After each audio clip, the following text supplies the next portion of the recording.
Good morning, good evening, good afternoon. As long as it's all good, welcome to The House That Happened, sponsored by Shuey's Bar and Grill. The only place to be in suburban of Etobicoke, voted 4 times the best dive bar in the GTA. But we'd like to think it's probably one of the best in Ontario because when we're out here, we keep the vibe alive. Hi, my name is Cruz. And I'm Andrew Milani. And we're here to talk about the iconic, insane, and insidious thing that happens in this wacky world we call sports. How you doing, buddy? I wish, the Leafs were in a better position, but we'll get to that a little bit later. How about yourself? Well, you know what? I have to say this. The last show that we did, I was hoping that we'd come here and say congratulations to the Toronto Maple Leafs for breaking that horrific, hideous spell that they were on. Yep. However, this is a brand new day. And like I said, we're going to get to that, the brand new day on the Toronto Maple Leafs. Is there anything else you'd like to start the day with? We didn't really get to finish up the first round, so I'd like to do a little bit of house cleaning. There's a few notes that I have on the end of the first round. I don't know sounds about you. Good to me. Oh, yeah, there's a couple, 3. Yeah. Go ahead. So my first one was low-key Mikhail Sergachev. He was pretty awful in that Toronto series looking back. Do you think so? 1 goal, 2 assists, which not bad, but a -4, and it seemed like he was on the ice for a lot of goals against. I'm going to tell you this. I'll give him this. Well, you're funny you say that because I'm kind of a pro on his side. He logged more minutes than anybody else in the series, so I believe, didn't he? Should he be that guy though? That's kind I of think so. Point. I Really? think so. Yeah. Okay. Let's put it this way. He was on the ice for those 2 tipped Austin Matthews out of the middle of the air goals. Sure. Okay, and I'm Mr. Plus Minus. You know that. Yep. Okay, but sometimes you got to look at the times when you're on the ice. So he was on the ice when a couple times were like Matthews was on the ice for, we'll get to that in a bit, a couple times where somebody else was completely screwing up, and then he's. But that goes to both ways because Sergachev, his 1 goal came off a play where Nylander should have had him, and he walked wide open into the zone. Right. 100. Agree on that. So what are you saying, that he's not as good as you think he is? I mean, he's good, but is he a number 1 D in the league? I don't think so. And I think that's a lot of the problem with Tampa. I got into this a little bit. Well, this is more of an offseason conversation for the Lightning, though. But the Lightning are in trouble, we are saying, as they are presently constructed, so to speak. Yeah, they're officially entering cap heck. Okay. Well, we never know because, look, Sergachev is only, 23? 24. 24, okay. Yeah. But he's getting paid now. Okay, That's but and so is a lot of the guys on that team. Okay, but they could swing it together one more time. Everybody's under thing, like they can bring everybody back. Who are they going to miss next year? Killorn is a free agent, and that's I think he's he's the top scoring UFA this year, so he's going to get paid. Okay, and they they're not going to keep him. They won't be able to keep him. But then what top 6 forwards coming up on that team? That's a big hole. That's a big hole. I think we should go back to what you've already saying, that the amount of draft capital that they got rid of to keep this thing running might not work out in the long run. Oh, and they got fleeced by Nashville 2 times in a year. There you go. Okay. Poor asset management there. Yzerman would have never let that happen. I'm not going to deny that at all. So you're not the first person I've heard say it. I'd have to study it a little bit more. But I'm saying I'm of this belief, okay? Of all these teams that were built in the last few years, they were built cap heavy, hope you have a long run with them and the way it's going to go. I'm thinking that the Tampa Bay is still young enough. They might lose Killorn. Maybe they'll trade for somebody, but look at that nucleus. They're all going to be back. Yeah, but Stamkos and Hedman, they're both 33, I think. 33? Kucherov's how old? He's 29, I think. Brandon Points 27. Okay. Yeah, but those are how old? 20. Okay, sure, but Vasilevsky's only what? 29? Vasilevsky is 28. Okay. But my point is, all those top guys are getting to the end of their prime, right? That's a big problem coming up. Okay, but I mean, they're still on. They can go into next year keeping all those guys with the cap the way it is. So I don't know if they can add anymore. Though? I don't know, because I think there's a lot of teams in the East knocking on the door. I'm not going to deny that. I'm just going to saying that I'm going to give Tampa Bay the benefit of the doubt. Fair enough. Okay, you know what I mean? They made 3 finals in a row, and I'm just saying this. If you look at the nucleus of what that team is, they can come back with that nucleus next year. With the salary cap the way that it is. All those guys that we just mentioned, they are comfortably under the cap. Now, the pieces you got to add to that to go forward is the issue. Yeah. Because a team's not 8 guys, it's 18 last time I checked. You know what I'm saying? So that'll be the issue for Tampa Bay at the time. We'll have to wait and see. You know what I mean? Sure. What else irritated you? Not something that irritated me, but Man, Brad Marchand could have ended it in 5 for Boston. Instead, they lose in 7. He had Okay. that breakaway opportunity. I am so glad we can bring this up because, first of all, that little piece of vermin, when I seen tears in your eyes, I poured a shot of scotch. Can I tell you something? I'm going to be very honest with you. Let's hear it. I felt when Toronto beat Tampa Bay, I went, that's good. I was a bubble golf clap. Honestly, I was. I was happy. I live in the city. Come on. It was good. When Boston lost in Game 7, I poured 2 fingers of scotch and then I poured 2 more. I'm telling you, I don't know what it was. I just felt better. Like, God bless Toronto. Glad we're here. But when you're a Montreal fan. Boston's your big rival. Oh, man, I felt good. And did you see him? He had tears in his eyes. I were hoping they were the same color as the purple piss that was pouring out of my heart when those guys lost. Because you know what? I think that Boston's going to be in worse shape than agreed.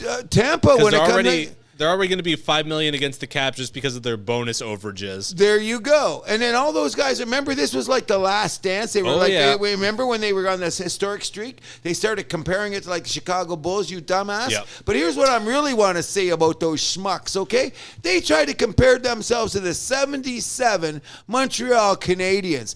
That conversation's over. Oh, 100%. Thank you. I mean, we closed the deal. Well, okay, I was only 18 at the time, but we closed the deal and I was allowed to drink scotch. That's what I remember. Hence the reason for the 2 fingers and then 2 fingers more when they lost the other night. Okay? All right. That's it for my big notes. You know what? I could rant about how much I'm happy those guys lost. I could go on I won't because we don't have enough time.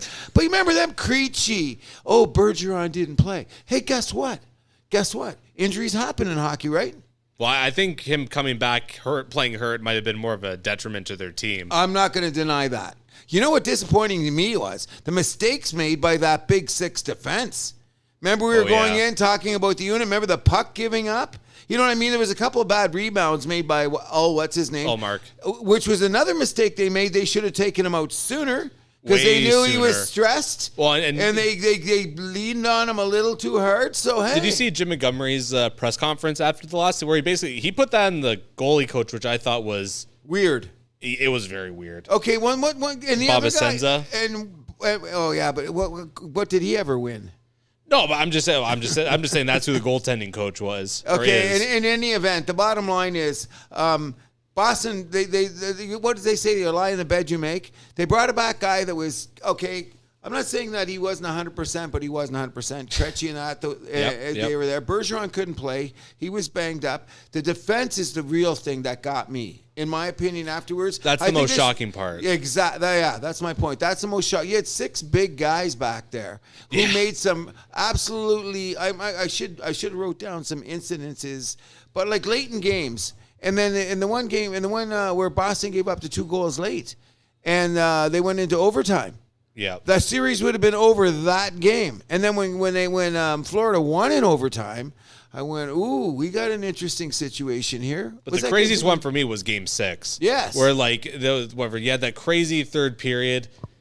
DeBrusk scores the shorthanded goal. I thought that was game over. And then me too. And then Florida ties it up not even 30 seconds later. Yep. And you're like, shit, whole new ball game. Yes, and that's what I'm saying. So I can't, it's like this, okay?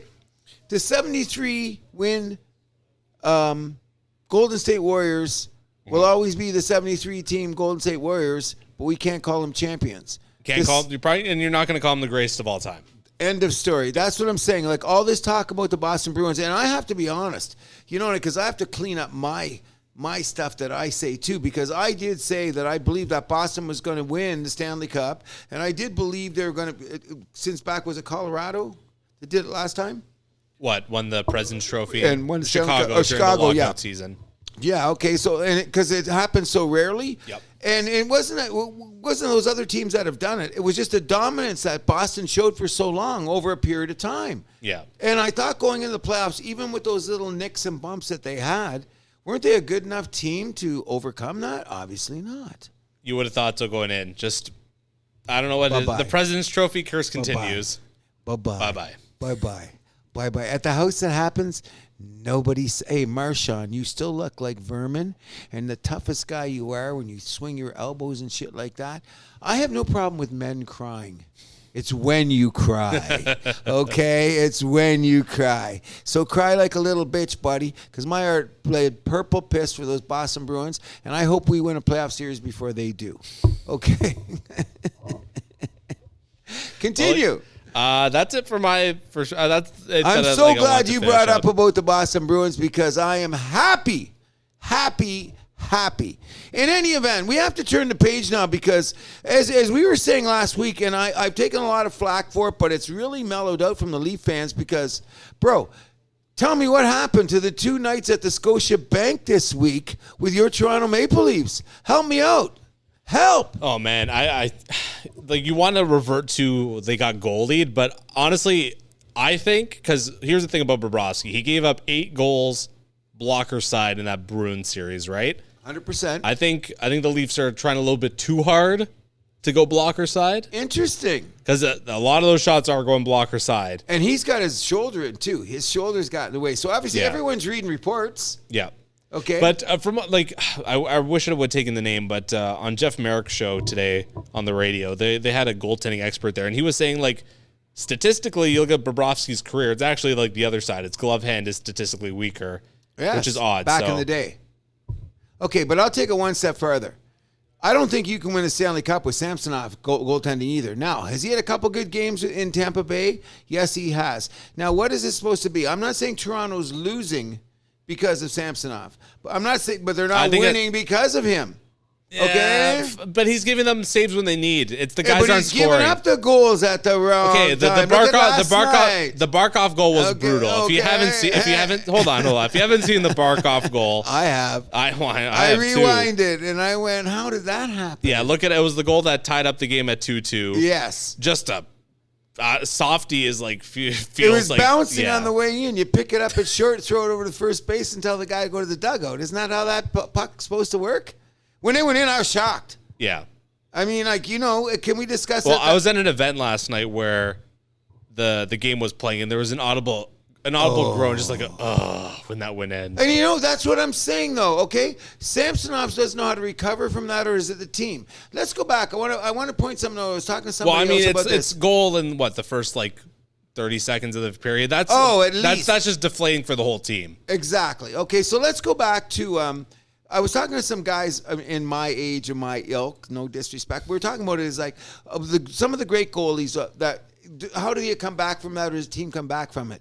Let's look at you just see when Marc-Andre Fleury won the Stanley Cup with Pittsburgh a few years ago, won the 2 in a row.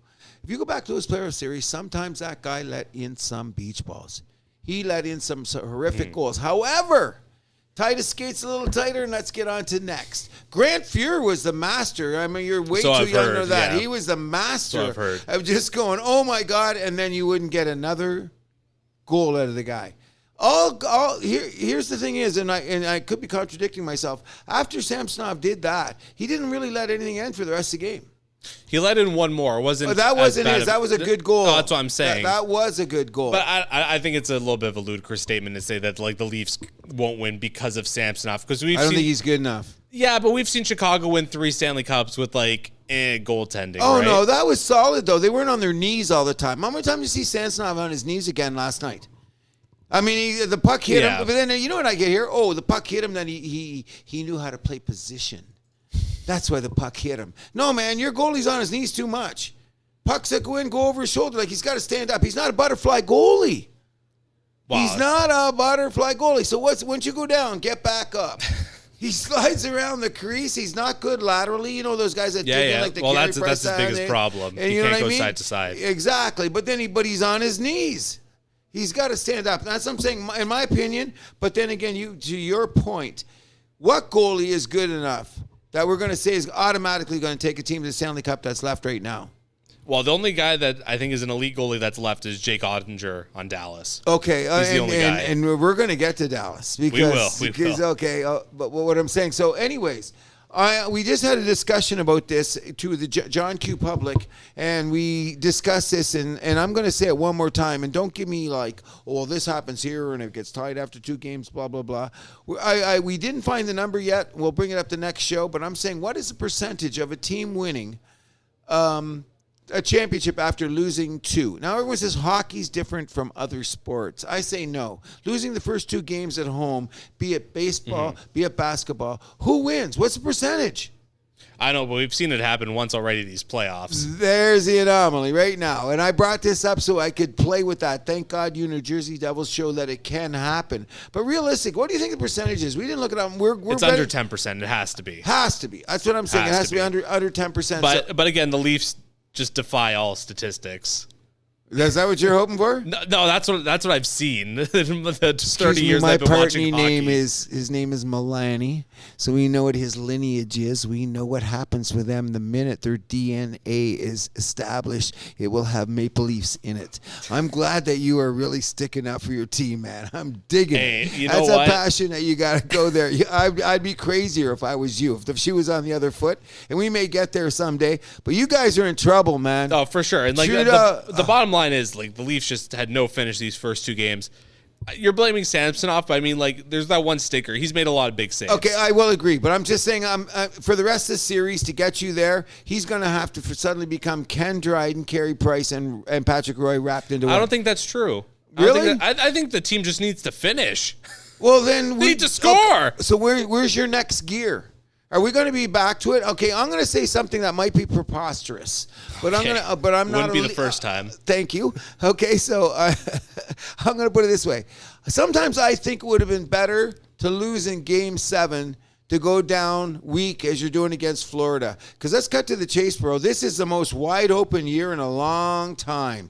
And here your Leafs were posed. As a matter of fact, I think we're the highest ranked team. No, Vegas. Was it because Toronto was 3, so Vegas was 3?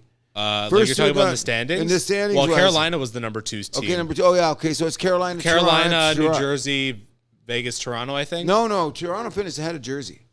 No. Yeah, and points-wise, yeah, I think they did. Nope. They did you not. Sure? 100%. I thought Toronto was pull it the up 4th. right now, but I thought Toronto was the 4th highest. I thought they finished 5th.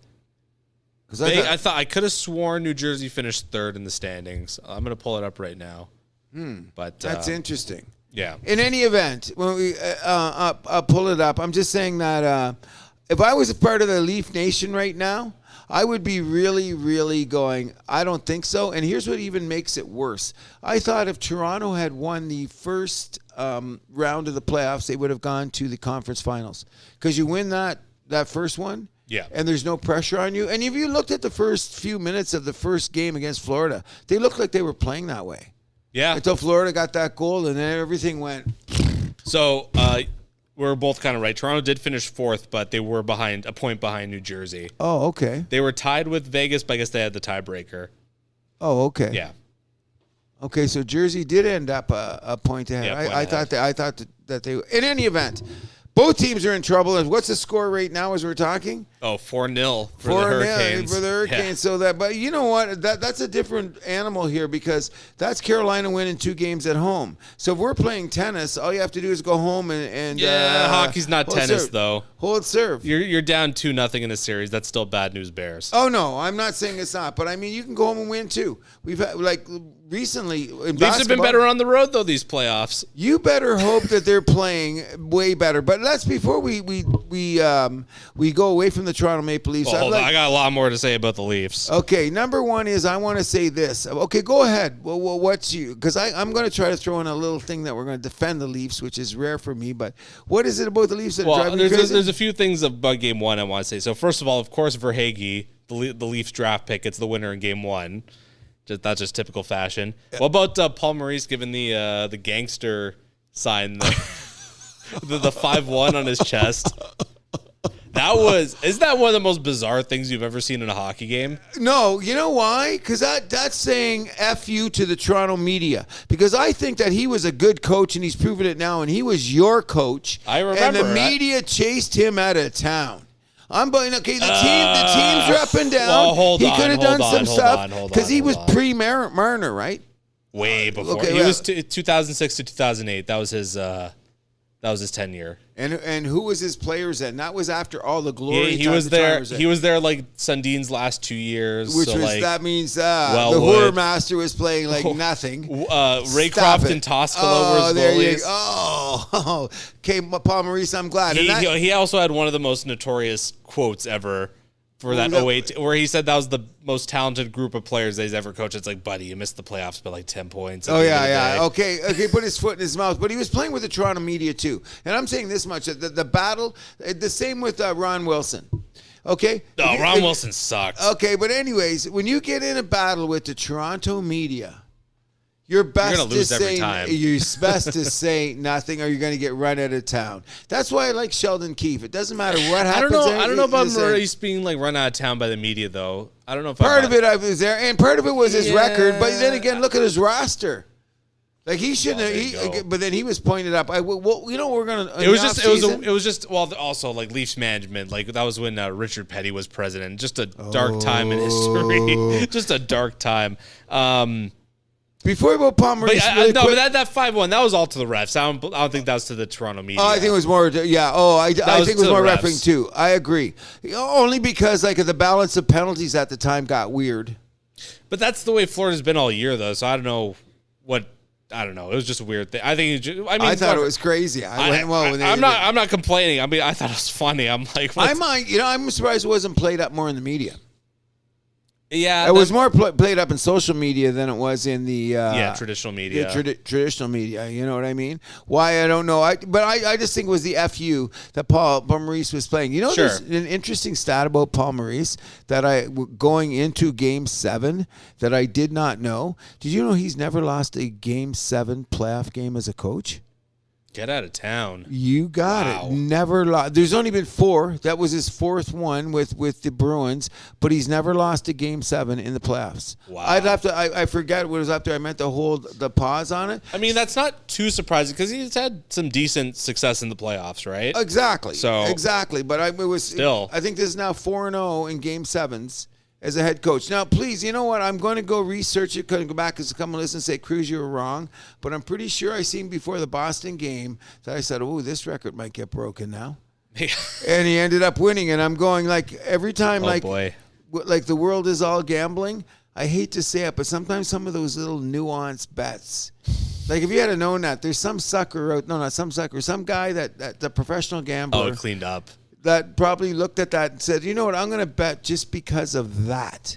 But interesting. Florida was probably paying like what, plus a zillion? Yeah. Plus 300, plus 400. Okay, anyway, we're now in the second round. Where do you think we're going? How does Draisaitl score 4 goals and Edmonton lose? Oh, hold on. I think we still got to go on about the Leafs. Oh, good. So Tkachuk, he's just been a thorn in the Leafs side. 3 of his 4 assists have been primary assists too. I'm really glad that we continued on the Tkachuk tip because I'm going to tell you this much. If someone on the Toronto Maple Leafs had half of his grit, you guys would be winning way more. So I've actually thought about this a lot. So he was in the same draft as Austin Matthews, right? Yep. So, which, by the way, in the future, we got to do like a what if show. Okay. But so my thought is if the Leafs hadn't gotten a lottery pick, who would they have drafted? They should have taken Matthew Tkachuk if they had the number 4 pick. Because I remember that day, I was at the Leafs draft party at Real Sports. Me and my cousin, we were both shocked that Tkachuk slipped down to 6th. Oh, yeah. A lot of people were, but I heard it was a character thing at the time. Someone questioned his character. And he's American, too. Yeah. Did some college-ass shit with some kids or stuff. Like what do you mean? Like he was cited at events that someone might have said would be bland, polite, occasionally cranky Canadians might not accept. I forget what it was. So that's why the Canucks drafted Olju-Levy instead of him? Well, then I'm not giving Canucks any credit at all. Like, that's the Vancouver Canucks you're talking about. But you agree. Now, hindsight says Tkachuk should have went more. Because Laline went second, right? So, yeah, it was Matthews, Laine, yeah. Dubois went third to Columbus. And I think that was a good pick. Yeah, and I think he's going to end up in Montreal somehow.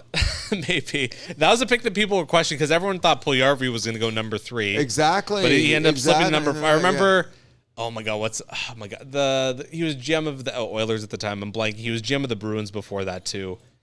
I'm blanking on a bald guy. Oh my God, I'm blanking on his name. Oh, you're killing He me. could not get to the stage fast enough. It was hilarious to watch. Yes. Oh. Okay. Anyways, well, but- we'll get back to that. The House That Happens. Make a point of that, so next Yeah. show we can remember it. I can see the guy. I can see the guy. He glasses. Yes, Yeah. That I can see the dude. In any event, I'm saying if the Toronto Maple Leafs had a Kachuk, because him and Barkov and that defenseman whatever his name is, Mantow or whatever, Montour. I think he's playing outstanding. He's a guy like I can't. He's there's a number of defensemen I outstanding. can't believe Anaheim let go. So Hampus Lindholm on Boston's one of them. Montour on Florida's another, and Shea Theodore on Vegas is the other one. Oh yeah, that's always saying. But like you, Speaking of poor asset management, oh, Anaheim's right up there on that 100%. list. I did not know that they stole him from Anaheim. Thanks for letting me know that. He was. I think they traded him to Buffalo. I think he played in Buffalo before he got to Florida, but. And he's still not that old. Like he's only 26 or something. He's pretty young. And the thing that and he broke into the league as like a 19, 20-year-old yeah, okay. too. So and I'm always saying it's really weird, and it's going to probably develop more, and we should keep our eye on it over the years. Is like how this defensemen move a bit. Is that sometimes they get rushed into a situation and they're not ready. So the team panics and gets rid of him. But he had a good start to his career, though, which is what I don't remember. I think he had because Anaheim they had those teams were like 15 and 17. They went to the conference finals. I want to say Montour was on both those teams. Do you think he was? He would have been on the 17 team for sure. Oh, yeah. For sure. Yeah. I know he was on that. But that's what I'm saying. Then you forget about a guy. Then you see him now and you're going, oh, that guy. I remember him. To me, he's one of those guys. I knew Barkov. I knew Kachuk. But this guy, I'm going, oh. And then you do a little history and I go, oh, that guy. Yep. You're like, where have you been? But I mean, it's a development thing over time. Like maybe teams should take, it's the same thing we were talking about with goaltenders in the NHL now. Nobody's got their own goaltender in this series now. And the 8 teams left, who's got their own goaltender? Dallas is the only one with their own. Dallas, yep. You got their own goaltending. I think it's something in one other team. We've done this before. We've gone through this before, but I think that's it. But I'm thinking, Skinner would have been an Edmonton draft pick, I guess, right? Okay, then Skinner. Okay, so yeah, so that's it. And but few more things I want to before we wrap it up about the Leafs. That Bennett hit on Matthew Nyes. What is this like? I thought that was dirty as fuck. Okay, so that was a WWE movie pulled down on him. Okay. How is that not okay? You don't want to suspend him. Okay, fine, I get that. How is that not a penalty on the play? I'm gonna take it one step further. How come it didn't get a league review? It's over. It's done with. That's blown my mind. Like, I mean, some of the stuff that we've seen that, okay, we can talk about suspensions. We've talked about it before where they were justified, Makar, Bunting, et cetera, et cetera. But this one here, I'm surprised nothing went on. And this kid's going to be gone. Yeah, and what I found a little curious, too, was that Tim Peel, the NHL referee who was forced to resign for saying that the league managed their games through officiating, kind of just commented the laughing emoji when Leaf fans were getting pissed at that, and it's like, ooh, that's ugly. It's a little fishy. I'll I don't say know. so. I mean, you know what? Yeah. I just think that I look at it this way. I thought there should have been more done because everyone, as we were talking about off air before we come on, everyone's talking about the Lafferty entanglement with what's his name when they went to the ice. Yeah. And they said that Lafferty initiated that, but there was no malice. That was 2 men grabbing, that's 2 guys, and away they went. The Bennett one, he's just grabbed, like he tried to take him down. They grabbed him by the head, basically tried to take him. You know what I got out of that? It was like, you know what, kid, I'm going to see what you're made out of. Yeah. I kind of had that feeling because Bennett's been around and he's been a playoff performer. Regardless how you look at it, he seems to be a guy that seems to stick his head up a little more in the playoffs with his extra. Well, I remember his first. I think Calgary first called him up in the playoffs. He played really well. Could never really replicate in the regular season with the team. No. But I remember that year he came out in the playoffs and he was like that, like Tasmanian devil, little killer guy. You know what I'm saying? Yep. And he pulled a little bit of that last night. I mean, his game's a little bit more structured, of course, this many years later. But I thought it was borderline dirty too. And you know what? Here's what I want to answer to. And this is why the Toronto Maple Leafs can't win. Someone should have went over and punched this guy right in the face. Because this is your kid. He was playing Hobie Baker type hockey 2 months ago. Now he's in the heat of the second round of the playoffs. He was on the ice for 3 of your overtime goals, and some schmuck like Bennett WWE's him to the ground, and nobody stuck up for the kid. What does that say about your Maple Leafs there, bro? Well, Well, I mean, who do you got? I would have done something. I would have jumped in. Like, nobody defended the kid. What's the kid thinking now? He's out his concussion protocol, blah, blah, blah. Somebody and this is why the Toronto Maple Leafs are not winning. They don't have that extra piece of sandpaper. Mr. Milani, honestly, don't you think someone should have stuck up for the kid? I don't know. I'd have to see the play again. Hold on. I got to see someone got to stick up for the kid or not. You know what the best revenge is? Bland. Winning. Bland, polite, and occasional cranky. Isn't that what we got to deal with Canadians? I'm glad I'm an anomaly. I do not adhere to that type of thinking. And that's why the Toronto Maple Leafs are going home, which is going to be really sad because I was really starting to be, I thought I'd be able to be pumping the All-Canadian final. The Leafs are going to win these next 2 games in Florida. You know why? They're going to go back to 7D. Oh, I'm glad we continued on. Yeah. Okay. Why did this win? I don't know why I didn't text you. First game when I seen this, I go, what's going on here? Why are we At first, I agreed with. I was a little surprised they didn't go back to 7D for this last game, but game 3, it's like, Sheldon, come on. Go back. You gotta do it. You gotta do it. There's no doubt about it. I don't know who's gonna go sit in the bench now. What forward? Oh, you're gonna have a problem now because you're not even gonna have the nice kid to play. I would probably sit Lafferty. Okay, but now you're still short a guy. He can. You know what? You can have 7 guys. No, but you dress Aston Reese. No, then don't dress him, and you just dress extra defenseman now because once Nye is gone, you lost the forward anyway. You're down to 11. Yeah. Once Nye is gone, don't dress no more forwards. Who's ever off is off. Okay. Okay, so now who's the extra defenseman you dress? I put Justin Hall back in. I give him another shot. Who do you put in? Gustafson? 100%. At least he'll do something on the power play and move the puck forward. He'll move the puck forward. And they don't have to put him on the ice on the end of the bench so he can't make mistakes. But you can put him on those offensive moments when you need him in the flow of the game. Because Hall ain't going to give you that. You know when the game gets flowing and you got to go forward, you got to make it go. The chances of someone making a mistake is going to be Hall, not Gustafson, because he's going to be skating faster at least. I don't know. Hall, Gustafson was on the... Let's bring on Hall so we can say he was on for 27 of 29 goals. I mean, Gustafson was on. Hold on, though. Gustafson was on the ice for the only goal of the game that he played. Okay, I'm sorry. Okay, I'm going to say this, but I'm going to go back.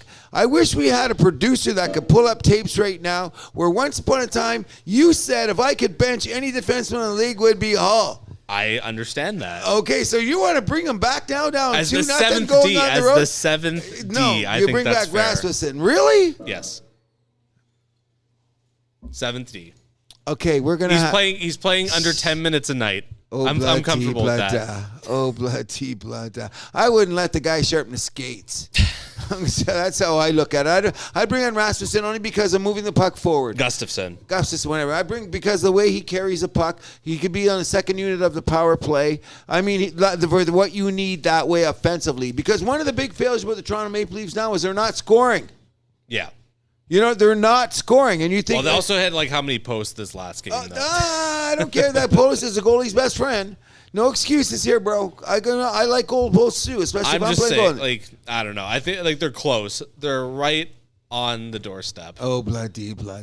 Anything else? Because I got one more thing I want to say. About the Leafs? Yes. Let's hear it. Okay. Mitch Marner. Yeah. You are the complete enigma about everything that is a Toronto Maple Leafs. Why? And I'm going to tell you why. Number one is you look scared in the big moments.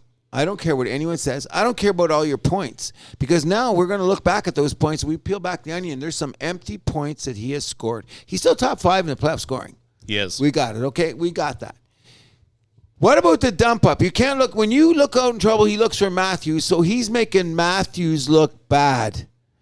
From now on, I know that they are a partnership. I would rather have Marner with Tavares and yes, Matthews Nylander. You got it. Okay, that's number one. Now, Mitch, don't play scared. Don't freaking. I don't know what it is he's got to do, but Marner can play better. If you're gonna win, 100% agree. He's got to play better, and he's looking scared. Number two is, and I'm glad that it got brought up by none other than one of our we like to say good, the bad, the ugly about Jeff O'Neill type guy is. And I told you offline is that Nylander had 2 chances to break to the net and he didn't even pass the puck away. Oh, I'm glad I skipped through that in my notes. The one in game 1. Was he on the take? The second opportunity especially was it was him and the goalie. Dude, that's what I thought too. And you know what? People, can I have full disclosure? I work afternoons. So I rarely watch these games in live time. So I'm the sucker that comes home, walks my dog, doesn't know the score, and it's now 10 after 3 in the morning, and Nylander passes the puck to the guy in the point, and I go, I stayed up this late for that. What the hell were you doing, buddy? Twice. You know what it is? I think he's too rock star. You see him coming in the arena, he'll get Vanity Fair. You know have those walk-ins with all the other sports? Oh, yeah. Nylander is going to be one of the NHL. He's got to bet. You see his suits? I got to give him credit. Guy wearing suits, hair flying. Oh, he's Swedish. Oh, he's got. No, I'm not going to say Swedish. I'm just saying that maybe because Swedish has that whatever. I don't know. I'm not going to go there. Je ne sais quoi. Yeah, is that what it is? I can never say that properly because I don't want to be able to speak French that well. Okay. That's the extent of that bibliothèque fromage. Oh yeah, that's the extent of my French. Yeah. So. Okay, that's good enough. A little further than I am. Okay, before we go, what do you say the odds are of the Toronto Maple Leafs winning this series? You told me they're going to win the next 2. You guys say they're going to win the next 2. I'm saying they're done. I'm saying they're going to win the next 2 and the third. They're going to win Game 5 in Toronto. I'm going to say this. I can't wait for all the talking heads and all the people that are everywhere in the GTA that Toronto won one series, and when they get blown out by Florida, what are they going to have to say then? Here's what I'm going to say. What? We're headed to 7 games. I hope so, just because it's more fun. It's just because it's more fun. No other reason than that, because I can't see it happening. Toronto, get ready. It's going to be another long series. You didn't want it to be that way. I'm so hoping that you are correct. Just for Shuey's Bar and Grill. Just for Shuey's Bar and Grill. Just for every Chucks in the GTA. Just for everyone that over soaks you for a beer just because you're out there because you're cheering for the Leafs. I'd like to keep it going. But however, if you want to talk about starting to look like another serious disappointment, and I hope it doesn't go that way, what's going to happen with our Edmonton Oilers? Oh, boy. I mean, they got to figure out how to stop a goal. That's their big problem. Now, I'm going to tell you this. But I told you this. I think Vegas fooled us all. They played us all season. Yeah, maybe. I really think they did. They figured out they're like, hey, maybe playing the villain all the time, maybe that doesn't work. Okay. Maybe flying low, just kind of staying in there. Under the radar. A very quiet 111 points this year. You don't often hear that in the NHL. They're a solid team, though. They were all year. They were very solid. Okay, we know that. We know that. Solid. We just didn't. They were another team, but even though Mark Stone coming back, you made the Kucherov reference is interesting because he's coming back. He's been unbelievable. Jack Eichel is suddenly He's got, 4 goals in the playoffs? He looks solid. He's looking way better than any Jack Eichel that I've seen in a long time. I mentioned Shea Theodore before. Yes, he's one of the best defensemen in the league. Doesn't get nearly enough press as he deserves. He's maybe the best defenseman in the series. So we're going to have to look. The bottom line is it's going back to our continual, and I'm not going to stop until he retires if I live that long. Connor McDavid, if you want to be on the Mount Rushmore, you have to win something.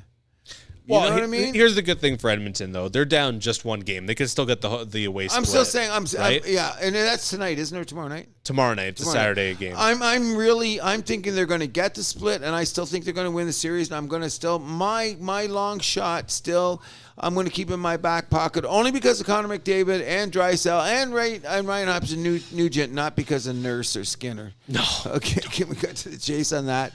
The other guy, maybe Ekholm too. Ekholm, that's what I'm saying. Those guys, they could win the Stanley Cup. I'm going to say they could still win the Stanley Cup. And I mean, they got a guy like Draisaitl who he had a fantastic game. That second goal, banking it off the goalie's back. Beautiful. What do you make of that? Beautiful. Creative. Thinking on the ice in the moment. This is where I am. Bang. This is how I'm going to score. Bang. Red light went on. And that's just I rewound that one 3 or 4 times because I went, oh, look at that goal. Oh, my God. But he got 4, and what happened? They lost 6-4. Oh, there you go. So it doesn't matter, no. does it? I mean, they got to. But you know what? It is their back end. Do you think Campbell sees any of the ice in the rest of his playoffs? Oh God, I hope it's not unless it's like another situation like he got on the ice in the first round where Skinner just like lays an egg and you have him in a relief appearance. He's not going to start another game. I'll guarantee that. Okay, so here's what I'm saying too: is that sometimes when you watch the goaltending in the history of hockey, I sometimes think, is this Skinner guy good enough to win you a playoff? Is he good enough to win you the Stanley Cup? And I'm saying no. We're having this conversation again. We're going to go with all goalies. Now, I'm not going to say that about Borowski. I'm not going to say about Buddy on Dallas. I'm saying that they could do, both of those guys could do it. I'm still saying, what's his name? Bobrovsky's one of those guys, he's very hot and cold, right? Okay, exactly. I should have brought that up too, where he's either like actively winning or actively losing series. Okay, and right now that. It looks like he's actively, getting it done for Florida. Okay, and what's his name on Jersey? He's the other goalie I trust. Even they're down 2-0 now. I trusted him. I thought he was like a little, especially at the end of the Ranger series where he really picked it up. He was like a little bit of a wall for them. He played way better. But I want to talk about Laurent Brossoit though on that Draisaitl play though, because that's like the ultimate lose situation for a goalie because. You got Draisaitl behind the net. You're like, okay, I got an eye on him. But really, you're looking at McDavid on the other side of the net. 100%. There's no doubt. And you know what? I'm not in that moment. I'm glad you brought that up. Because what if you're that goalie? Yeah. When you're there, what do? This is good, bad, or ugly. Especially, you know what? And I love the flow of hockey. Yeah. You don't get that kind of I don't know how to explain it. Okay, you could have Jordan here, Pippen there, who you're going to pass to, blah, blah, blah. These guys are on blades. They're moving fast. It's going to be in the moment. Nobody's dribbling. You got the puck and movement. You're literally passing to the open man. There you go. Thing, right? There you go. Exactly. But like that play, I bet you that goal is going to be played by like every goalie coach or like high level goalie coach, like everywhere basically, on like how they would have for the rest of my life. Oh, exactly. For the rest of my life, agreed, no doubt. Even like I mentioned the Jeff Merrick show before that same goaltending guy, he was discussing like about how like whatever like the goaltending guys that he talks to, like they're kind of like back and forth about how they would have done it, and like like the stand up versus butterfly. Oh yeah, I always get that conversation. But here's this: in my heart of hearts. One of my favorite positions in sports is a goaltender in the NHL. Of all sports, if I've never said that before, I think my son, bless his soul, he knows I always said, what's the craziest thing you want to be? Not a catcher in baseball. Too many foul tips. Screw that. But he goes, but what about the vulcanized rubber? Well, you got a chance to set for that. Man, they get all the anyway. But I'm really saying, like, didn't you have a little bit of a feel sorry for the guy a bit on that play? Didn't you feel, you know what I mean? Like, because you're fuck, like I wouldn't have done much better on that play. No, I don't know if I would have done it either, but that goes as a like we're gonna do like stand up like square against the post and he's just gonna pass it to McDavid. There you go. It's a goal either way. Okay, so now I'm looking at it as the other way. As a couple of these, we shouldn't get back on this, but for 10 seconds is. That's why Samsonov let in a couple of those bad goals at the wrong time because he should have been thinking like that. I'm telling you. But then Skinner's going to be no better for Edmonton if they win the Stanley Cup. Like, I don't know who's the best goaltender in this playoffs left over. We've gone through it. Let's not talk. Good luck to goaltending in this hockey. You know what I'm saying? Continue. You want to take it to Carolina, New Jersey? I don't know what I'm going to say about that because it's 4-0 tonight. Yes. So my take there is just like the Hurricane system is prevailing. They have guys that are out. We know that, like Pacioretty, Svechnikov. Patrick, who cares?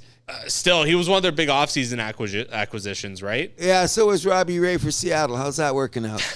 Okay, that's just didn't mean to divert that quickly, but I'm just saying. Still, come on, you don't think come on. Patrick could still be useful on like the second line? I'm glad role? he left the Habs. I didn't. You know what? I hope the door didn't hit him in the ass when he left the Habs. He was your captain, Cruz. I was a mistake. I wish you knew me then because I said, well, I woke up in the morning, Pacioretty is your captain. What? That's what I said. I was not a fan of that at all. I wish Serge was here right now, the proprietor of Shuey's Bar and Grill. He would tell you I was not a fan. When he was named, I'll go, no. He was named A, wasn't he? He was one of three because we never named a captain. No, he was captain. He had the C on his chest, sir. Oh, yeah, that's right. I should have known that. That's why I disrespected it so much. Bye-bye. Pacioretty. You know, no Teuvo Teravainen for Carolina either. So another good top six guy. Okay, so here's the thing about Carolina that I have to say. Let's go back. If you take the tapes of The House That Happens, and this is where you get caught up in your own individual soliloquy bullshit. And I, John Alexander Cruz, have to confess now that sometimes I talk too much in this way. If you go back once upon a time, I thought Carolina just after our All-Star break. Remember, I was talking up Carolina, and then what did I say? They didn't have that guy. Yeah. I kept going, remember when we got to the playoffs now? And I'm going, I really like Carolina, but You've been Mr. Flip-Flop on Carolina there this you year. go. There you go. That's what I'm saying. We don't mean to flip-flop. I'm glad you're calling me out.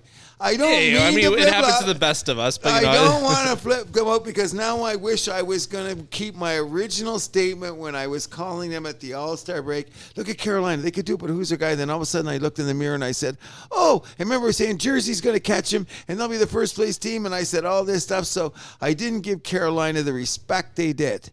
And remember I said Jersey will get there, and then Jersey's going to lose to Carolina and against the Rangers in the first round. Oh, my God. How could I be cheering for this team? Remember? Yeah. Oh, how do I look now? 2-0 on New Jersey? Yeah, well, yeah. And who they got right next? now, so. Oh, there you go. Okay, so that's a 2-0 lead. So now, hypothetically, if Carolina plays Florida in the conference finals, who are you picking?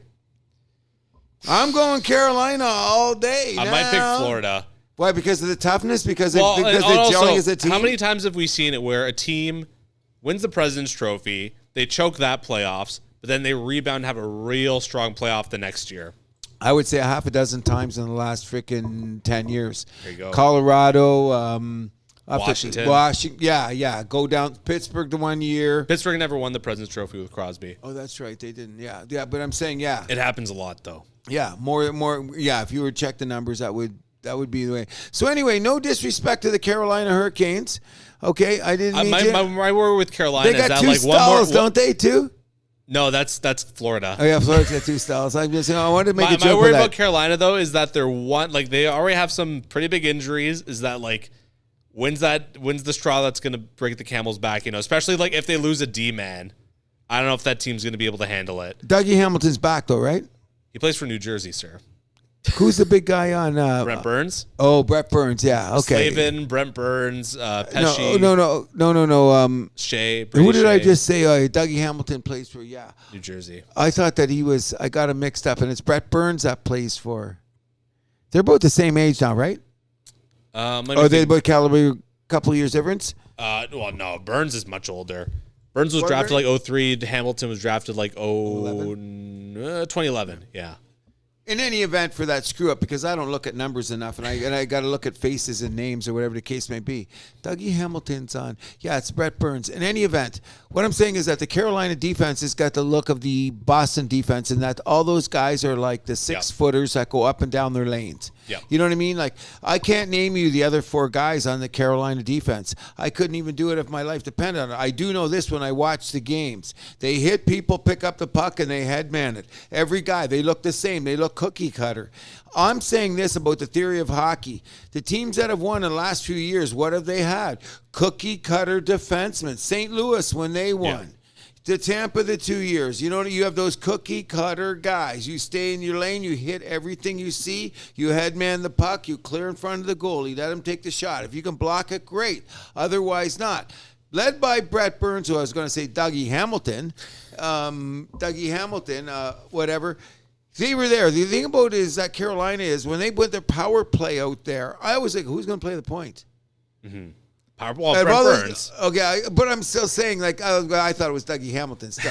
I'm gonna ride that to the bank. But anyways, it was Brett Burns out there. But I'm like, he's not. I'll give it this way: he's not a Riley. He's not a Doughty. He's not a. He saw like 66 points this year, or something like that. Did he? Yeah, he had a really good season. He had a really good season. He had a great comeback season, and Sure, he's on a 1 year, that, right? Now he's a free agent. Like, he's gonna make money. I think he's got another year left. Because San Jose signed him to like the max. They said that was an 8-year deal. Oh yeah. And he deserved it. You go back at the time. Sure. And he went to the. So this is the last year of his. This is. I think he's got another year left after this. Interesting. Maybe another one after that too. But if they go one more round, it's worth the money.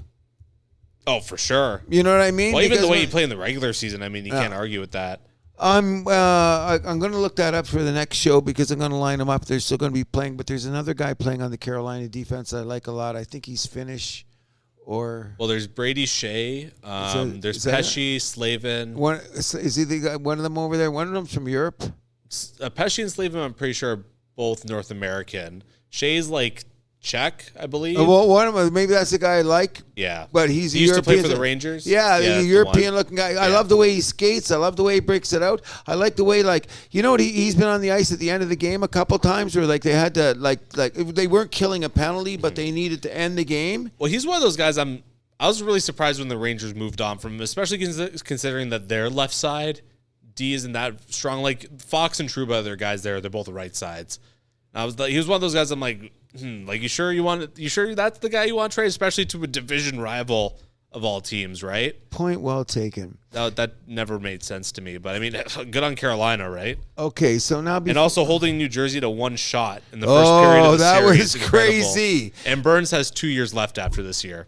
2 years? At only 5.28 because... that's cool. Because San Jose ate a lot of that contract. At the time. Okay, so before we get away from hockey, because we got to talk about still Dallas, Seattle. That one's tied at 1-1. Pavelski, the 4 goals in game 1 despite the loss. Oldest player to score 4 goals in a playoff game. Oh, interesting. Yeah. And how old? Well, he was part of that 03 draft as well, so he's got to be like 38 now. Wow. 37, 38. I'm glad he came back from that hit. Yeah. And all that stuff there. Yeah. Like, I'm glad he's there. But that's another game. That was another 4-goal score, and you lose. Well, and Seattle had 4 goals, just a lot of fours in that game. Oh, yeah. Seattle 4 in the first period, Pavelski 4 goals. I really thought he was going to get the 5th in overtime. Okay, so that's what everyone was screaming for, because that would have been like a Kobe scoring 81 or whatever you call that. The ultimate cherry on top. No doubt. So what do you say about that series? I'm going Dallas all the way. Yeah, I'm sticking with Dallas. I am too, and I'm thinking there. And you know who's been really playing good hockey? My boy Tyler Seguin. He really has been. He's turning like, back the clock. Yes, he has. He's out there. And what's the other second line center guy I like too? Rupee Hintz? Yeah, yeah.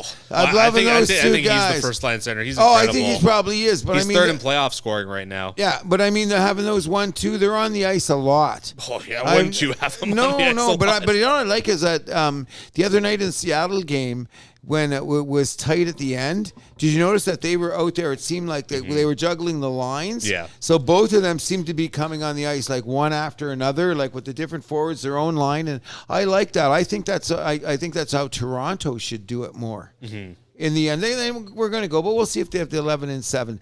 But I think they will. I'm all about Dallas. I still say that Dallas might be the sleeper for winning the Stanley Cup now after seeing Toronto fall down. Excuse me, like the fall down, because I don't know who's really a favorite now.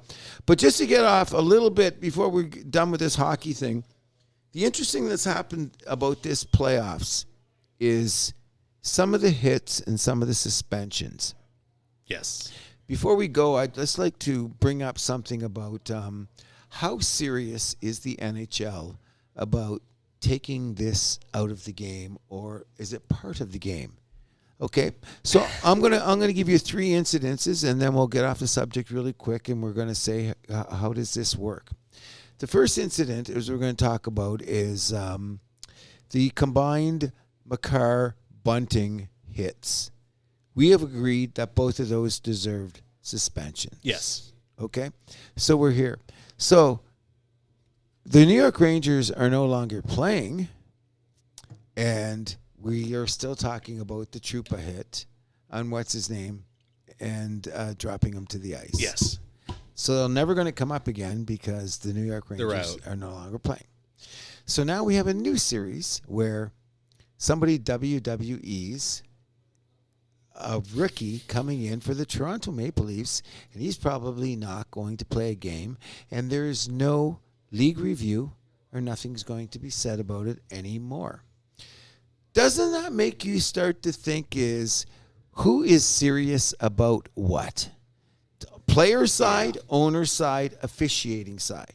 Because what's going to happen is when a guy does give it to him, then you give him the $5,000 fine, and he plays the next game, and it's business as usual. Well, he didn't get the fine for that hit. No. Well, whatever the case. It was a different hit. Okay, yeah, but I'm saying, you know where I'm going with this is that, okay, now you go away, and a player doesn't play, and this guy doesn't play, and you still, where is the justification or where is the justice period? So I have a theory. If you do something like that now, money changes everything. Mm-hmm. It's no longer a $5,000 fine. It's $100,000 fine. So that way the players have to police themselves.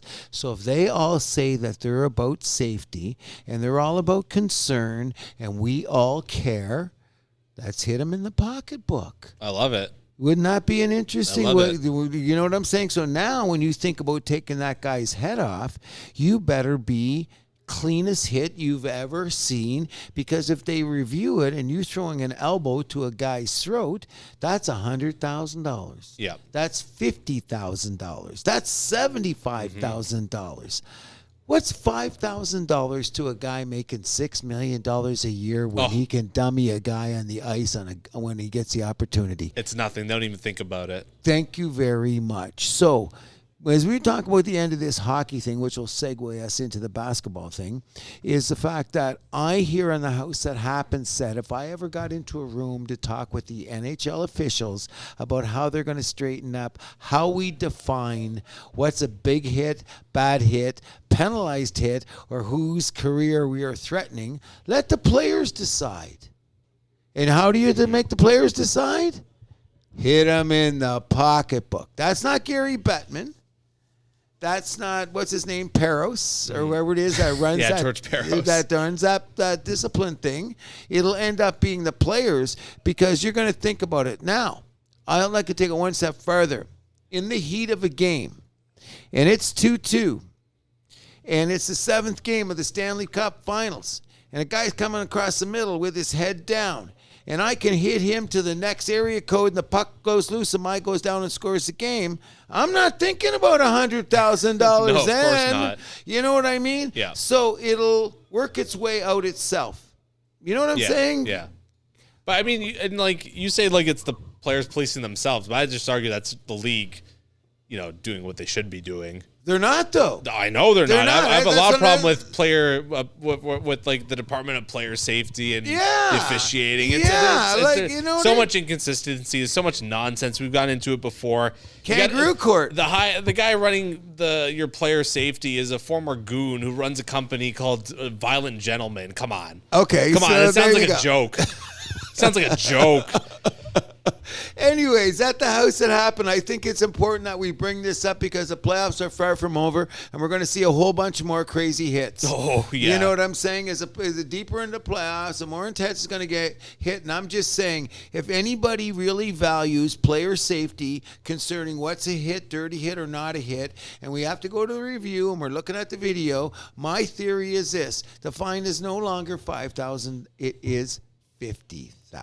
There you go. Thank you. I agree with that 100%. I can get behind that. Thank you very much. In any event, we're running this really long because it really is a I'm not going to take this away from it, and the people that are going to be listening are probably agreeing with this, is the fact that we are Toronto, Ontario, Canada, which is hockey-centric, and we're going to spend a lot of time talking about hockey, which we have done. But before we go, I'm going Toronto, and before we get to the playoffs, I'm going, it's not because not just the Toronto Maple Leafs. I want to talk about how did the Toronto Blue Jays go into Fenway Park and get freaking bitch slapped and sodomized, and 4 games in a row. Not 1 game, not 2 games, not 2 games, 3 games, but 4 games. And here's one thing that you said. You questioned the starters, and I said, back the F up. We had 9 quality starts in a row. Did you see our starters lately? No, and thank our guy tonight. Yeah. He stopped Bassett started tonight, right? Yeah, and I do believe he won 4-0. We did. We did win 4-0, so where do we get out of that? And considering the other 4 games, what did we do? Now, we did beat Boston 24-6 last year. Remember we punished them? I remember that game. Okay, so is this the payback? That was only 1 game. These guys took 4 from us. You know what I mean? Yeah, I mean, and the pitching was atrocious. The first 2 games, you think, those are 1-run ball games, whatever. Bad pitching both times. Sure, but not that Boston's was much better. No, but I mean, but after those first games, you're thinking, okay, we got Manoah, we got Gosman those next 2 games. Time to split the series. 100%. But then, we just puke it up again. So I don't know. I mean, I'm worried about Manoah now. Because this 6-7, I'm not worried about Gosman. I'm worried that, it's funny too, because a lot of people before the season were saying Manoah was kind kind of a fallback candidate, like a regression candidate. I've heard that too, Yeah. but I'm not buying into it. I'm still saying he'll come back. He'll be over 500. The way it's going now, he's going to be a little bit down the rotation once it comes to All-Star break. Oh, no doubt. you And, think? but who's going to go ahead of him? It'll be Bassett and Gossman in front because Barrios was looking great till his last start. You see him? Yeah. And I'm still not trusting, and I don't want to sound xenophobic, our Japanese. I said Japanese, correct? Well, I think he's the number 5 anyway. You cut it, I think, Gucci. But I mean, Manoah is definitely in danger of being passed by Gosman, Bassett, and Barrios. Yes, okay. Thank you. So I just want to point out this again, as we've been living in this great city we call Toronto, and I will tell you this, way back in the day when I moved here years ago, it used to be the Detroit Tigers were in this division too, but then they made this shift and they went to the Midwest. But let's get back. They added the Central Division, right? Yeah, and it all came in and Detroit got lost because that was one of Toronto's greatest rivals, but that's not my point. I'm going to go back to when they made this. They took a look over and said that AL East. I'm going to go back to that right now, that the AL East is the toughest division in baseball. Hands down. Not even close. I'm thinking, remember we were laughing at Boston 2 weeks ago? Yeah.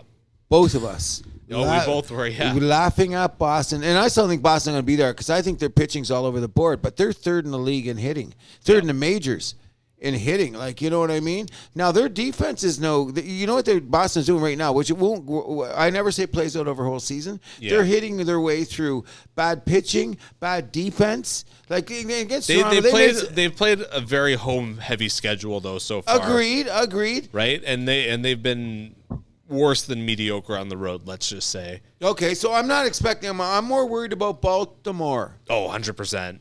But what's their pitching? I look at their lineup. I'm going to go with the quality start stat. That's important to me to say how you're going to win your division. You know that Toronto still leads, except for Tampa. I think they're both tied if you check it out. For quality starts in that division, we're still the team with the most quality starts considering what we've done in the last few games with this rotation. And I'm going to say this. Can we have a regular second baseman? Remember last week we had this discussion? Since you and I have had a show 1 week ago, let's look at the box score. Who's played second base? 3 different guys. Merrifield, Biggio, and Espinal, correct? Yes, all 3 of them. So how are you going to be steady about it? And then a couple times it didn't matter because the scores was out of balance. But if the game was closer, where Bichette had to make indifferent plays or Espinal or Biggio made indifferent plays because it wasn't consistent about who's around the second base spot, which brings Vladdy off the bag and him trying to make too many plays because Vladdy is not a Gold Glove. I'm now convinced he's not a Gold Glove first baseman. He's not, but maybe he is. Well, he is because Mike Tyson is also considered a felon rapist. And he didn't do nothing, but he went to court and he lost the battle. Well, Vladdy won the freaking vote. Yeah. I don't know if it's a weird analogy, but I'm saying weird one, yeah. I don't believe that Mike Tyson's a rapist, and I don't believe that Vladdy Guerrero is a Gold Glove rapist. Because not to get too off track, but I thought Mike that was not very disputed, the Mike Tyson one. I got 100% disputed. If you look at the facts, what happened was that all white America. He went in there and the judges said, "Mike, don't go on the stand." And Mike went on the stand and said, "Do I need to rape bitches? I got bitches falling out of my pocket." White America said, "Go to jail, motherfucker." It was over. Have no chance. And if you read all the details, it's one of the cases. There's 2 or 3 cases that are bringing up in Harvard now that are the worst cases that were ever defended. And the Mike Tyson one's one of them. Mike White is now coming up is one of the cases that we're going, let's look at this as who's wrong, the defense or the defendant? Is the OJ one in there too? No, that's called the corruptness of the case. That's, I see. You know what I mean? How that one, and the other one is, I lost track of it. The Tyson, our Canadian, my favorite writer, in the Post every weekend, he's Lord of Canada. I'm sorry, buddy. I love you to death. I think he's a great Conrad Black. Oh, yes. They're studying his case as another worst case of misjustice in American history because they buried him because he had money. Yeah. You know what I mean? So, anyways, we're getting we gotta move on. Yeah, let's get back here. The analogy as of getting back there is sometimes you get framed as something that you're not. Mm-hmm. Vladimir Guerrero has been framed as a Gold Glove first baseman. Took me a long time to get here. At the same time, though, he's not. Who else would you give it to, though? Oh, there's a couple guys around the league. Yeah. I'll come up and tell you again, including the guy that plays for Baltimore right now. Okay, I forget his name. We're going to bring this up the next show. I'm going to take that up there. But what I'm saying is, I'm still going to say this: when the dust settles, the Toronto Blue Jays will be there. We're still. What was my theory? Win 20 before you lose 20. Yeah, they're basically right there. 19-13 now after tonight. 19-14. 19-14. So it looks like they're going to get over their line now. What they're going to do was Nate Peterson was brought up too, wasn't he? He was. Okay, so did he? But I know he had an indifferent moment. They brought him in at a moment didn't really matter. I want to bring him guys. Yeah, that's what I'm saying. But they brought him up in a moment that doesn't really happen. So in any event, the reason we don't want to run too long with the show, we always going to be Blue Jay centric. And I'm just saying this: I'm scared for the defense, which I was, and I'm going to say this, and I've said it a million times. I think we might. I'm not sure if the jury's still out. Do we give up too much offense to compensate for the defense? And did we get enough defense back to make our team better? I still want to wait till mid-May, so like another couple weeks before I really make any hardline decisions on that, but we'll see. We're still hanging in there. I mean, no, I'm happy. If you told me okay, I'm going to say that. 8 games out of first place isn't ideal at this point, but but then Tampa Bay had the start of a lifetime. Like, what did Tampa Bay? Okay, they're 27-6. Okay, that's insane. That's like the Detroit Tigers 84, Baltimore 87, all those great teams had those starts. At the same time, that could be like the start that carries them to like, just an unreal 110 win season. I don't think they'll get there. I think they're going to be. They have to be there. No, because they still their schedule. Look at their schedule. Some love. Oh, I do. Nah, why? They play at the Trop. Please. They hit foul ball. They've been nothing but consistent for the last 15 years. Unbelievable. Had this discussion with other people off the air about they should be considered one of the greatest franchises in North American sports due to the fact that they have a small market, they have no money, and they're playing in a league with no salary cap, and they still compete better than everybody. Salary. And they're there every year. It's like they're the greatest anomaly in North American sports, don't you think? 100%, because Oakland A's, I respect that. Oh, they fell off the cliff. Well, Oakland they had those early years where they're good, but then it kind of became trading, losing, and winning. Right? That's the way how they had to keep up. Tampa, there was 2015 when the Jays were really good. They kind of had a little bit of a fallback, but since then it's just been. Didn't we have to beat them that year? The Donaldson years, we beat Texas, but didn't we have to? No, we never played Tampa Bay. Oh, that's a lie. 3 years ago with the expanded playoffs, we played them in the playoffs. Oh, that's when it was. Okay, yeah.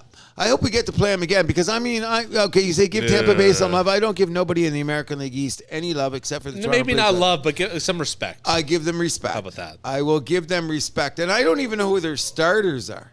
And they're still running 7 starters. You know what? You have to check. There's 3. The top 3 guys play every time. Yeah, those McClanahan. Yeah.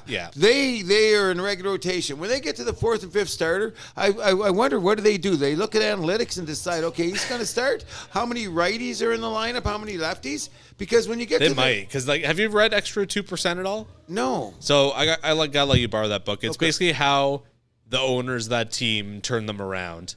Oh, okay. Yeah. I've heard about it, but I haven't read it. It's an excellent book. Excellent book. I should read it. Bring it around. I'll definitely give it a read. But yeah, it's interesting you said about that percentage because how many starters have they had this year? They've had, I think, 8 guys start. Yeah, I'm pulling up their pitching stats right now. Give me a second. But their ERA is amazing as a team. Sure. You know what I mean? And do they have a defined closer? No. They have a closer by committee too. That's what really blows you away. But it doesn't win World Series. I think that's something you can work with though. Because situational bullpen help. Okay, how many World Series has Tampa Bay won in the last 15 years? I'm just saying. How many times have they gotten the World Series? At the same time. Sorry? 1. How many times have they got to the World Series? 1, no, 2, twice. Okay, sorry, twice. Did they? But also at the same time, the Dodgers, they have all this money, all these resources, and they've only won one World Series, right? You need to have some breaks. Interesting. A lot of things need to break your way. Interesting. Especially I don't know, the MLB playoffs. It's just a completely different. Okay, animal. so I'm gonna say this. I think that L.A. Wow. Okay, and so you said Tampa's had 8 starters. Yeah. You undersold it by over half. Why? They've had 10. 10 starters. So that's what I'm saying. That's not going to win. So McClanahan, those guys are always going to start. Yeah. Yeah. Rasmussen started 6. Yeah. Zach Eflin started 5. Those 3 are always going to start. Calvin Foucher started 4. Jeffrey Springs started 3. Yeah. They're going to move those guys around. I think it's according to the lineups or how many lefties or how many light-ups of the team. And you know what? They're going to get to the wire. That's what I'm saying. They always get to the wire doing this, but they never win. But you said those 3 guys. I think this is but weak. hold on. You said there are 3 guys. They always start them. Playoffs, how many starters do you need? You only need 3. There you go. Maybe 3 or 4. But here's what they do There now. you go. Then they analytic these guys to death. They get to the 5th inning. They haven't given up a run. Oh, it's their 87th pitch out. And this reliever comes in. They get smacked. They lose. They go home. Well, that was okay. That's twice it's happened in the last 5 years. Twice. In the World Wheeler's Series. won. Yeah. Well, that was the big worst. one. He said, "Bye. I'm going to San Diego after that." Exactly. There you go. But I mean, that's what I'm saying. Like, but don't you think they'll learn from that? No, they haven't learned. Oh, come on. Look what they're doing now. How can they say they This is learned? regular season. I don't care about that. We're talking like them in the playoffs. I think they learned their lesson there. At least I would have freaking hoped.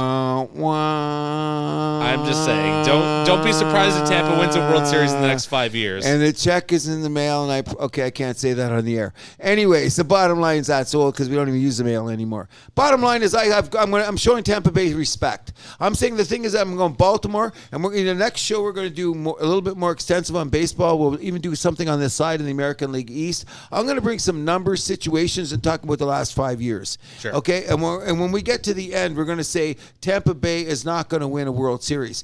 I'm going to say when we get to the end of that, what we're going to say is maybe Baltimore could be the team has a greater chance of winning than Tampa Bay, which will say that's off the charts. That's a take and a half. You're damn right it is, and I hate Baltimore, but I'm going to tell you. I hate them too. I can't stand them, but I'm going to tell you what. They might smash and bash their way through with all those young guys playing defense, okay? Because they're pretty good defensively. They swing Tampa the ball. Bay is even better defensively. Well, that's where I'm going to start to sound. What do you call it? Hypocritical again.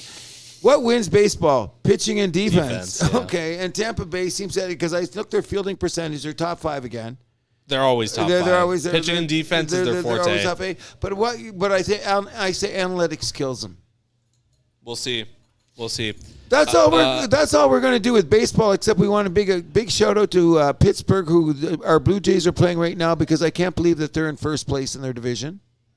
Still early. Agreed, but still, I still think Milwaukee wins that division. Yeah, I'm going to say that, but it's not. It's one of the things that just the little baseball nuances that we want to bring up, because we're going to have a lot to talk about them later in the year, because it'll be the main subject matter. One of the things that I want to bring to mind that we're on tape and remember the show is number 1 is Pittsburgh has surprised the living hell out of me. Yep. I'm saying that when San Diego Padres quit smoking weed, those guys going to win it all. They're the most up and down team I've seen all year long. Like some games, they look like they're unbelievable. Juan Soto can't hit a lick right now. What's up with that? That blows my mind. That goes back to the end of last year, exactly. Like, is it in his mind? I don't know. Did you hear him complaining about the pitch clock? Really? Yeah, that's not a good sign. Exactly. So I'm saying, but when this guy finds himself, where's it going to be? Now, when's that going to be? Though is the big question. But then you got the other thing around, and you got they gave up. Not huge, just an arm and a leg, but you know what we're talking about. But then here's the other little thing I want to talk about is that a former MVP just recently, Cody Bellinger of the Los Angeles Dodgers, who they kicked to the curb because of whatever thing it is. You see him with Chicago Cubs, and the Cubs are suddenly relevant, and he's leading the charge. Yeah. So one of the things because I hope that Cubs have been the record is 500, but I mean the run differential's plus 45. Oh, that'll catch up to you in the standings. If you keep playing like that, it'll even along the way. But I'm just saying, like, when these guys move in places like that, there's an example like Soto, who like 2 years was be called a generational player.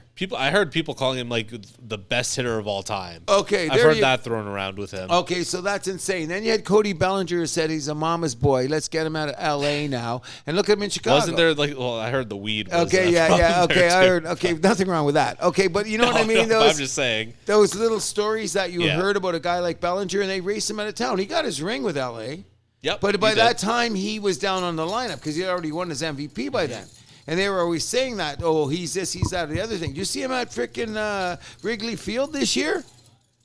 Guys, he's already like, who's the front runners, which we'll talk on a show at the end of the playoff, who the front runners are for the major awards in baseball. We were not going to talk about that until it's over. So I got to stop baseball because our show is running way too long. Now, is that 1:50? How did we get here? Before we go. A lot of hockey talk, that's how. But we have to. We're in Toronto. Oh, sure. Okay, so before we go, I just want to say one thing. We always like to end this show with a little bit of a subject that's completely a little not pertinent to the games that played, but affects why we watch some things. So maybe we are not giving the NBA playoffs we will as it gets closer to the end because, like I said, we can't be on the air forever. However, and the NBA playoffs have been up, down, and whatever. But we're going to start calling out ESPN and their effect on all things playoffs. ESPN and TNT. Let's be real. Exactly. The scheduling, the games, what they want. Another thing is, I don't think that... they always say the NBA got to where it is today because back in the day, with all the problems at the marquee, they market players first.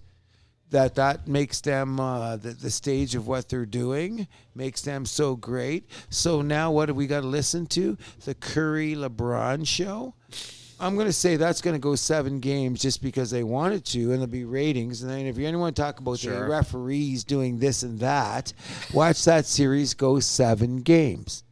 I don't doubt it. Okay, you know why? Because what is happening with NBA, and we're not saying that represents nothing but assholes, and nothing good comes after but. The bottom line about the NBA right now is that I just think it gets ridiculous with all the little nuance, drama, who's going to win the game. Like, were you surprised that LA lost by 20 points, 30 points last night? No. Were you surprised that Boston come back and crush Philadelphia after losing at home by a zillion and with Tatum only scoring 7? No. So why do we got to kowtow to the NBA and the TNT? Oh, boy. Well, I should say, one of the things that really bugged me here was that it was first round. So we had L.A. versus Memphis. It was a 7:30 start, I believe. Fine, like Memphis, like they're in the Western Conference. Like you could argue that they're like they really should be in the East, whatever. But at the end of the day, it's like it's Lakers in there. It's a Western Conference playoff game. That's a 4:30 start local time Pacific. And somehow the Milwaukee-Miami game starts at 9:30. How the hell does that happen? The politics. Without ESPN. Politics. Like, yeah, exactly. That's just so ridiculous. And, like, you're just giving a giant middle finger to your fans there, especially the East Coast fans there. What, you guys stay up till, like, midnight in Miami or Milwaukee to watch a playoff? Well, maybe not Milwaukee, but still, like, 11:30 for a playoff game. Come on, that's not fair. Charles Barkley is the only guy I've heard of all the talking heads that have said that. He's good for him. He brought it up. He said and he works for one of the networks too. And he said, what about the scheduling of the games? Don't you think of the fans? I know because originally the Memphis Grizzlies were the Vancouver Grizzlies. Yes, they were. We know that. So you're gonna have some time in. Like they're on the East Coast, it's as East Coast as you can get. So I got to set balance. But I'm saying these are the nuances of the NBA that I don't get, and then that starts to affect the way they schedule. Look at the hockey now. Oh boy. Okay, because that's now they got because they got to move the games around to satisfy the NBA scheduling. And not only that, it was interesting when Jason Tatum at the end of the game apologized to Janice Jackson for not ending the first round soon enough because they had to adjust her concert, because people got to realize these arenas are used for other things besides the sports. Besides sports, you know what I mean? But anyways, we're going to get out of here because this is a Friday night show. This is not a Saturday morning show. Yes, so I got a wedding to attend on Saturday, and Cruz was wonderful enough to show up here after his shift on a Friday night. So big thank you to you, Sir Cruz. Okay, can you say one thing about them? There's two things we're going to do. We're going to end the show this way, and I think you're going to really appreciate it. The number one thing is this. I say if you go to the wedding, if you're going to a wedding, the number one thing is a ceremony. Yes. So the reason that we're having this show tonight is, and who's the couple that are getting married? Massimo and Marina. Massimo, I actually work with him, so... Okay. Yeah. And his lovely fiance Marina. Okay. Yeah. Can I have a big shout out to two of them? That I'm saying that the reason we're having this show tonight is I have so much respect for your ceremony that I would prefer that we have the show now, and I hope you guys are married for 50 years. Plus, okay? Now, there's one other thing that we are the house that happens, from Shuey's Bar and Grill in Etobicoke, that are many things that are called Canadian, and all things good, and all things great about our country. We would be remiss if we did not say a huge respect and rest in peace to Mr. Gordon Lightfoot. Yes. It would be the wreck of the Edmund Fitzgerald. Sundown, if only you could read my mind, from Orillia, Ontario. As a little boy, I did not understand Canadian content. That guy put a huge statement on songwriting, music, any essence you want to talk about Canadian. Yep. Is Mr. Gordon Lightfoot. The fact that he sold a couple Rainy Day People. Did you know that was a number one hit in Japan? By an artist I did not even know about. That's the greatness of the Gordon Lightfoot song. So we would be remiss if we didn't say rest in peace. And also rest in peace to Peter Klima. Died. There have been some rumors that he was sick, and that's just very sad to hear. If you ever have a chance to hear about the story about how he defected and came overseas to play for the Red Wings, I would look into that incredible story. That to smuggle his girlfriend through Hungary, I believe, too. It's absolutely insane. Do yourself a favor and search that up, please. Okay, then and scored one of the most crazy. Was it a 5 overtime goal? Yes, I got that. But we will talk about Peter Klima later, because once he got here, he also established other things about his behavior that could be questioned. Okay. Alrighty, and we're not going to go there. God bless Peter Klima, but in understanding that, and back to our man, I want to still hyping him. God bless Peter Klima, but Gordon Lightfoot is Canadian. He is. You know what I'm saying? In any event, I hope we were able to entertain, entice, or irritate you in every way possible. And maybe educate. Here at the House That Happens. But I just want to say thank you for listening. Hi, my name is Cruz. And I'm Andrew Milani. Go Leafs, go! We keep the vibe alive.